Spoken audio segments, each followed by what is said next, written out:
यो ताराखोला बहुउद्देश्य सहकारी संस्थाको तरकारी खेती मल्चिङ लगाएर यहाँ खुर्सानी, लसुन, प्याज, टमाटर धेरै किसिमको तरकारी बारीहरू उत्पादन गर्नुभएको छ। अनि यता भैँसी फार्म, गाई फार्म दुध उत्पादनको लागि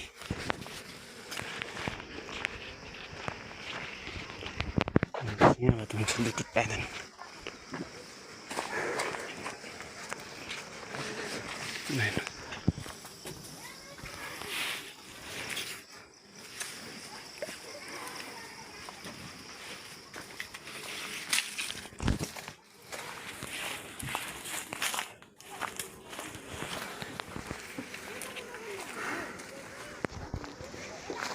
यो ठुलो लगानी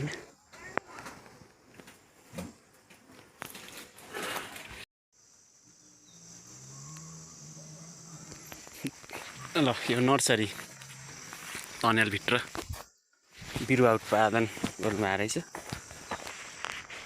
कोपीको सागको ट्रेमा के को बिरुवा हो ल। यता बँडेल पनि पाल्नु भएको छ।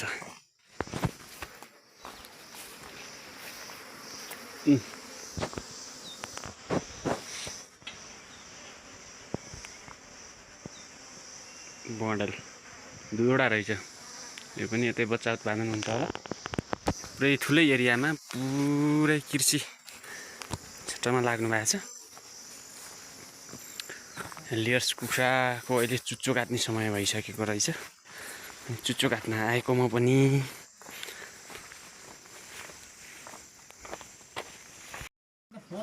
यो चाहिँ होइन, म धोकाबाटै हेर्छु।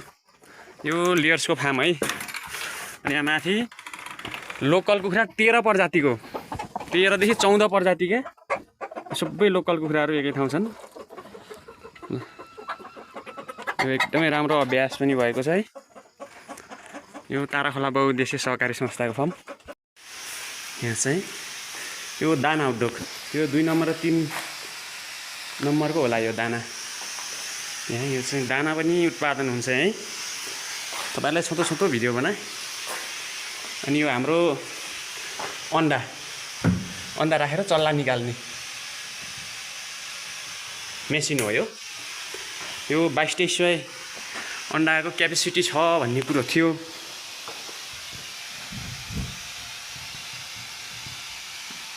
यो मेसिनबाट यो अन्डा निकाल्ने मेसिन एकदमै ठुलो मेसिन रहेको छ। अब तपाईँहरूले विभिन्न किसिमका कुखुराका, हाँसका, चराका अन्डाबाट चाहिँ निस्केका चल्ला यहीँ ताराखोलामै पाउनुहुनेछ है त। यो एउटा मेसिन छ। यो ताराखोला बहुउद्देश्य सहकारी संस्थामै एकदम ताजा फ्रेस दुध है। हाम्रो मन भाइले एकदम प्याक गर्नुभयो। त्यो ताजा दुधहरू चाहिएमा सम्पर्क गर्नु होला। पुरै एकदम कुनै पनि कीटाणु नभएको, कीटाणु रहित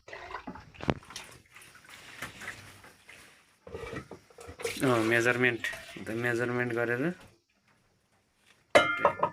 1 लिटर होइन भाइ, 1 लिटर त दुध यसरी प्याकिङ गरेर भोलि बिहानै 4 बजे 4-5 बजीतिर बजारतिर लानुहुन्छ।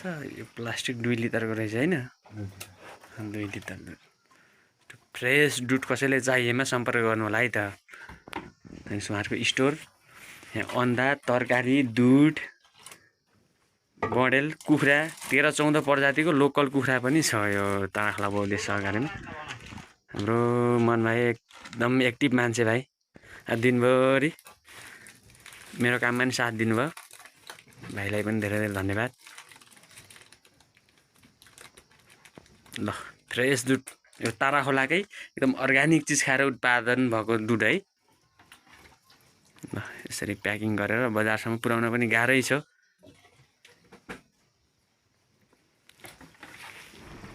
यो व्यवसायलाई पनि निकै तपाईँहरूले साथ सपोर्ट दिनु होला। सजिलो छैन, नेपालमा कृषि क्रान्ति गर्न गाह्रै छ, हेर्ने भन्नेलाई सजिलो छ, गाह्रै छ। ल त्यो धेरै पछि फेरि यहाँ आउने अवसर मिल्यो, खुसी लाग्यो। ल हेर्नुहोस् त।